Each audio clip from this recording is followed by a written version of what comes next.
প্রধান অতিথি, বিশেষ অতিথি, দূর দূরান্ত থেকে আগত প্রাণপ্রিয় কবি সাহিত্যিকবৃন্দ, আসসালামু আলাইকুম। আজ আমি এখানে দাঁড়িয়েছি আমার স্বরচিত একটি কবিতা আপনাদেরকে শোনানোর জন্য। আমি এই অনুষ্ঠানটিকে কেন্দ্র করে কবিতাটি লিখেছি। কবিতাটি আমি এখানে এসেই লিখেছি কিছুক্ষণ আগে। কবিতার মাঝে কোনো প্রকার ভুল ত্রুটি হইলে আপনারা ক্ষমা সুন্দর মনে মার্জনা করবেন। আমার লেখা ঢাকা নর্দার্ন বিশ্ববিদ্যালয়ের এনভায়রনমেন্টাল ক্লাবের বইয়ে সিলেক্টেড, ভারতের পত্রিকায় ছাপানো হয়, আমেরিকার মিশিগান স্টেটে ছাপানো হয়। আপনারা সকলে আমার জন্য দোয়া করবেন। আমার কবিতার শিরোনাম টই টই লেখক সম্মেলন 2025। আমার নাম সৈয়দ ইসমাইল হোসেন জনি। সৃজনের উল্লাসে আজ সাজলো বাতায়ন, টই টইয়ের আঙ্গিনায় হলো সুখের মিলন। বিসমিল্লাহর বরকতে শুরু হোক এই ক্ষণ, সাহিত্যের সমারোহে জুরাক সবার মন। প্রথম অধিবেশন গৌরবের আভা, গুণীজনের মিলন মেলা পবিত্র কাবা।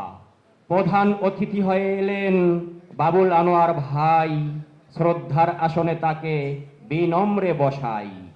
প্রধান আলোচক হাসান আলিম, চিন্তার করিডোর।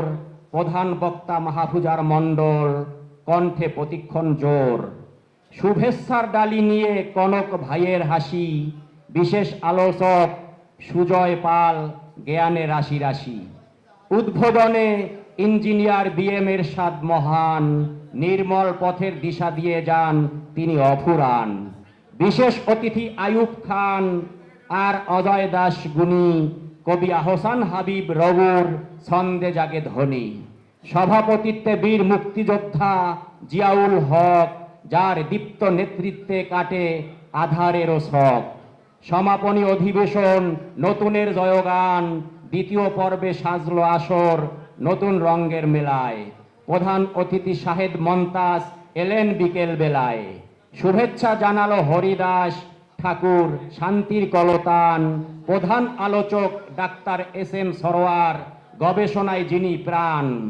প্রধান বক্তা আবু জাফর দিলু, কবিতায় তোলেন ঢেউ। বিশেষ আলোচক কুমার অরবিন্দ, পিছিয়ে রয় না কেউ। বিশেষ বক্তা ফারুক প্রধান, সুরেলা কথার জাদুকর। বিশেষ অতিথি আরিফ নজরুল, আনন্দে মাতান আসর। ভাবনার আকাশে ভাসেন মঈন মুরসালিন, সাথে আছেন তারক পাল, শব্দ ছন্দে লীন। সভাপতিত্বে আজহারুল ইসলাম আল আজাদ ধরেন হাল। সফল সমাপ্তিতে বাজে টই টইয়ের জয় ডাক চিরকাল।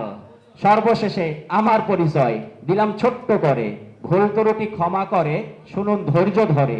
গ্রামের নাম পশ্চিম বিন্নাপাড়া, পোস্ট দেউলকাঠি, বরিশাল বিভাগের অন্তর্গত, জেলা ঝালকাঠি। মা বাবা কেউ বেঁচে নাই, নিয়ে গেছেন কাদের গনি। 5 বোনের এক ভাই সৈয়দ ইসমাইল হোসেন জনি। বর্তমান নিবাস রায়েরবাগ, থাকি সেইখানেতে। ঢাকা জেলার অন্তর্গত কদমতলী থানাতে। বিস্তারিত বর্ণনা দিলাম, আর কিছু নাই বাকি। সময় পেলে মনের সুখে ছড়া কবিতা লিখি। আপনাদের সকলের শুভ কামনায় নিচ্ছি আমি বিদায়।